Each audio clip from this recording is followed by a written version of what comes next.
आप एलओपी हो, आपको बोलने का हक है। आप लोकसभा में बोलिए ना जो बोलना है। आपको उनके घर के सामने बैठ के बोलने की क्या ज़रूरत थी? या आपको उस प्रोटेस्ट को इस तरह से अपने कार्यकर्ता, अपने युवा मोर्चा, अपने सारे संगठनों को एनएसयूआई भेजने की क्या ज़रूरत थी? केरल में कांग्रेस की सरकार है, वहाँ पे वहाँ के स्टूडेंट और दिल्ली के स्टूडेंट के अलग हैं क्या?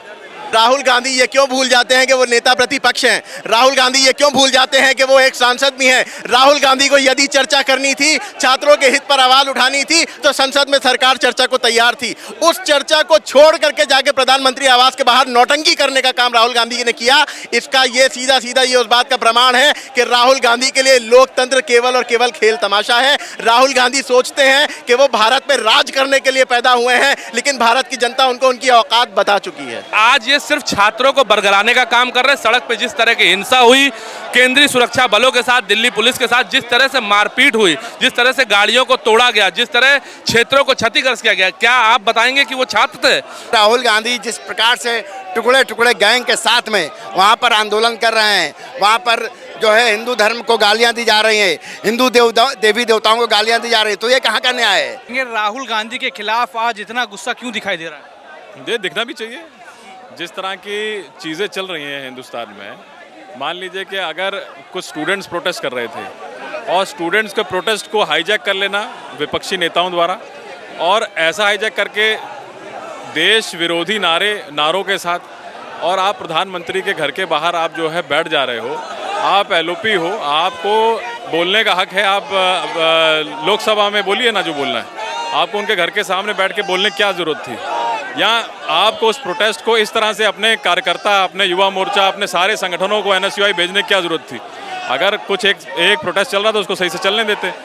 एक माहौल ख़राब करने का प्रयास है, वो पहले से, आज से नहीं है, बहुत पहले से। राहुल गांधी कह रहे हैं कि मेरा राइट है कि मैं प्रोटेस्ट करूं। अब तो वो कह रहे हैं कि गृह मंत्री इस्तीफा दे क्योंकि उन्होंने छात्रों पर लाठी चलाई, और मोदी इस्तीफा दे क्योंकि वो इन सबके जिम्मेदार हैं। देखिए, केरल में कांग्रेस की सरकार है, वहाँ पे वहाँ के स्टूडेंट और दिल्ली के स्टूडेंट के अलग हैं क्या? अगर वहाँ के स्टूडेंट्स पे लाठी चल सकती है, और यहाँ पर अगर आप लोग उस तरह का माहौल बनाने का प्रयास कर रहे हैं, ये जब तक स्टूडेंट का प्रोटेस्ट रहा तब तक ठीक था। आज की डेट में वो खाली स्टूडेंट्स का प्रोटेस्ट नहीं रहा, वहाँ पे आगजनी की जा रही है, तोड़फोड़ की जा रही है, गाड़ियों में आग लगाई जा रही है। कौन है? स्टूडेंट्स हैं क्या? तो इसको बढ़ावा कौन दे रहा है? राहुल गांधी बढ़ावा दे रहे हैं। अखिलेश यादव आखिर क्या ढूंढ रहे हैं दिल्ली जाके कांग्रेस जनता पार्टी के प्रोटेस्ट में? क्या लग रहा है, क्या ढूंढ रहे हैं वो? देखिए, वो ढूंढ जगह रहे हैं, स्थान रहे हैं उत्तर प्रदेश में कुछ करने के लिए। यहाँ पे उनको कुछ मिल नहीं पा रहा है। अब वो दिल्ली जाके दिखाना चाह रहे हैं, जहाँ पे प्रोटेस्ट चल रहा है वहाँ पे रावण भी पहुँच रहे हैं, वहाँ पे केजरीवाल भी पहुँच रहे हैं, वहाँ विपक्ष के सारे नेता पहुँच रहे हैं। क्यों पहुँच रहे हैं? क्योंकि उनको कहीं और दिखने का, वहाँ कोई और दिख नहीं पा रहा। अब कॉकरोचेस के प्रोटेस्ट में देखेंगे वो कहाँ जाएंगे। और अखिलेश यादव कह रहे हैं कि यूपी में योगी फेल रहे, असफल रहे, इसलिए अब सरकार बदलने की जरूरत है। देखिए, जो अंधा है उसको कुछ दिखेगा नहीं, और उनको मुझे लगता है आंखें खोल के देखना चाहिए। उनके कई कार्यकर्ता, कई अच्छे नेता आज बीजेपी में हैं। वो किस लिए हैं? क्योंकि उनको उनका राज पसंद नहीं आया, और जिस तरह से महाराज जी पूरी सरकार चला रहे हैं, और वो काबिले तारीफ है। हर कोई खुश है, हर समाज के लोग जो है इनके साथ जुड़ के काम करना चाह रहे हैं, और उत्तर प्रदेश की तरक्की और क्या चाहिए हम लोग को? राहुल गांधी का तो हक है, वो कह रहे हैं हक है, मैं प्रोटेस्ट कर सकता हूं, छात्रों की आवाज उठा सकता हूं, संविधान हक देता है। राहुल गांधी ये क्यों भूल जाते हैं कि वो नेता प्रतिपक्ष हैं? राहुल गांधी ये क्यों भूल जाते हैं कि वो एक सांसद भी हैं? राहुल गांधी को यदि चर्चा करनी थी, छात्रों के हित पर आवाज उठानी थी, तो संसद में सरकार चर्चा को तैयार थी। उस चर्चा को छोड़ करके जाके प्रधानमंत्री आवास के बाहर नौटंकी करने का काम राहुल गांधी ने किया। इसका ये सीधा ये उस बात का प्रमाण है कि राहुल गांधी के लिए लोकतंत्र केवल और केवल खेल तमाशा है। राहुल गांधी सोचते हैं कि वो भारत में राज करने के लिए पैदा हुए हैं, लेकिन भारत की जनता उनको उनकी औकात बता चुकी है। अखिलेश यादव, डिंपल यादव सभी अब तिलचट्टों के पीछे लग चुके हैं। यहाँ अखिलेश यादव तो राहुल गांधी के पीछे हैं, और यहाँ डिंपल यादव कॉकरोचेस के पीछे हैं। अखिलेश यादव की सत्ता, अखिलेश यादव का साम्राज्य, अखिलेश यादव की राजनीति खत्म हो चुकी है, मुर्दा हो चुकी है, और अखिलेश यादव अलग अलग तरीकों से उसको जिंदा करने की कोशिश कर रहे हैं, जिंदा करने का प्रयास कर रहे हैं। डिंपल यादव जाकर के दिल्ली में जंतर मंतर पर जाकर के छात्रों से सहानुभूति दिखाने का काम कर रही हैं। उस समय कहाँ थी जब उनकी सरकार में शिक्षकों पर लाठी चल रही थी? उस समय कहाँ कहाँ थी जब उनकी सरकार में संतों पर लाठी चल रही थी? उस समय कहाँ थी जब उनकी सरकार में मुसलमानों पर लाठी चल रही थी? उस समय कहाँ थी जब उनकी सरकार में राम भक्तों पर गोलियां चलाई जा रही थी? उस समय मुंह में दही जमा करके अखिलेश यादव और उनके पिताजी बैठे रहे और यहाँ पर जो है वो देशवासी मरते रहे। लेकिन आज अपनी मरती हुई राजनीति को जीवित करने का काम इनके द्वारा प्रयास किया जा रहा है। याद रहे, ये नया भारत है, इन सबों के चेहरों को पहचान चुका है। और मैं दावे से बता दूं, समाजवादी पार्टी उत्तर प्रदेश में 2027 में 20 सीटों में सिमट जाएगी। ये इन तिलचट्टों की आड़ में अपनी राजनीति को जिंदा करने की कोशिश कर रहे हैं। याद रहे कि भारत की जनता बखूबी जानती है कि इन तिलचट्टों का रिमोट सरहद के पार बैठे भारत के दुश्मनों के पास है। क्या लग रहा है? अखिलेश यादव कह रहे हैं योगी फेल रहे, योगी असफल रहे, अब सरकार बदलनी चाहिए।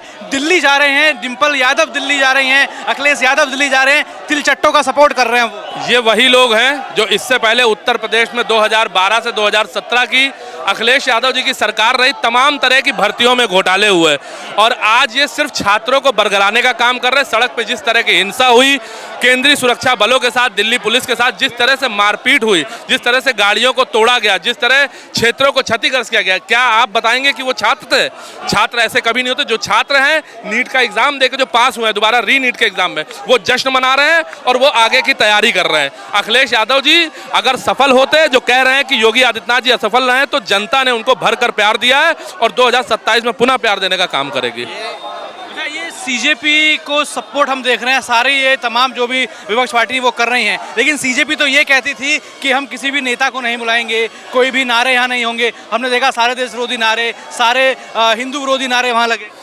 नीट की चर्चा छोड़ के बाकी हर तरह की वहाँ चर्चा हुई, जैसे कि कुणाल कामरा जी ने जो अपशब्द इस्तेमाल किए हमारे हिंदू धर्म को अपमानित करने के लिए, और नीट के अलावा जितनी भी चर्चाएं हुई वो आप कहीं ना कहीं देख सकते हैं कि नीट की चर्चा को छोड़ के बाकी हर तरह के देश विरोधी नारे लगे और उन तमाम नेताओं को उस मंच पे लाया गया जो कि इंडी गठबंधन और भ्रष्टाचार में लिप्त हैं।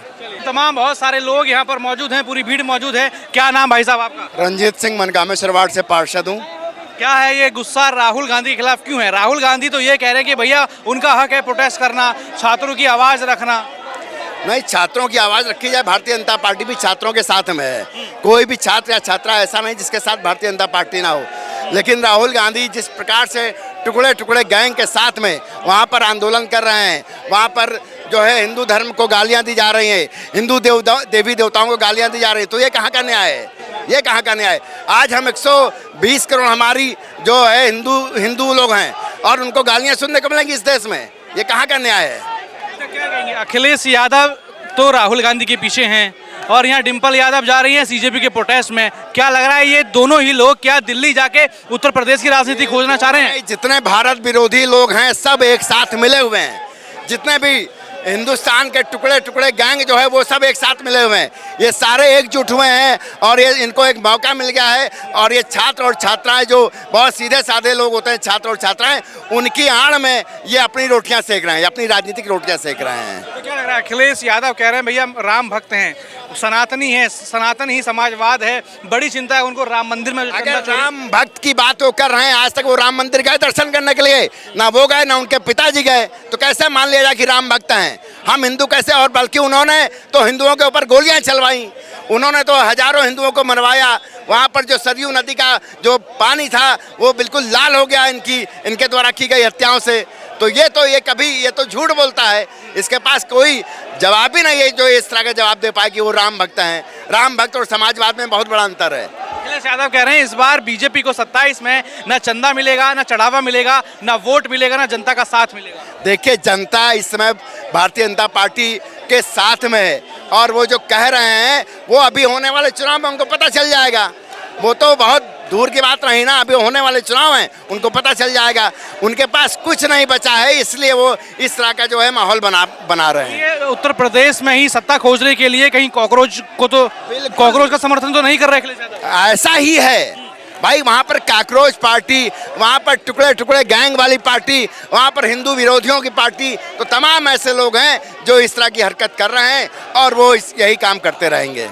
और इससे क्या होगा ना, इससे वो हमेशा हिंदुओं को हमेशा टारगेट करके चलते हैं कि हिंदू जो है, हिंदू विरोधी मानसिकता है समाजवादी पार्टी की, हिंदू विरोधी मानसिकता है अखिलेश यादव की, और उनके जो पिताजी थे उनकी भी हिंदू विरोधी मानसिकता थी। क्या लग रहा है 2027 में उत्तर प्रदेश में क्या होने वाला है? 2027 में उत्तर प्रदेश में भारतीय जनता पार्टी 325 से अधिक विधायकों के साथ में जीतकर अपना परचम लहराएगी।